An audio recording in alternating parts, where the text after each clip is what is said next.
5252তম জন্মবার্ষিকী পড়েছে ভগবান শ্রীকৃষ্ণের, অর্থাৎ এবছর 2025-এ কবে জন্মাষ্টমী শুরু হচ্ছে এবং তিথিটা পড়ছে কবে এবং শেষ হচ্ছে সেই শুভ তিথি কখন, গোপাল ঠাকুরকে কি দিয়ে আপনি স্নান করাবেন এবং ভোগের মধ্যে কোন জিনিসটা না দিলে ভগবান শ্রীকৃষ্ণ অর্থাৎ গোপাল ঠাকুর সেই ভোগ কিন্তু গ্রহণ করেন না, সমস্ত কিছু নিয়ে এই ভিডিওটি।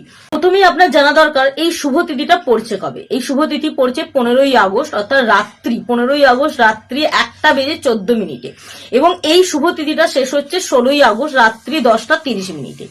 গোপাল ঠাকুরকে আপনি পঞ্চামৃত দিয়ে স্নান করাবেন, তাতে দুধ, দই, চিনি, ঘি এই সমস্ত কিছু থাকবে।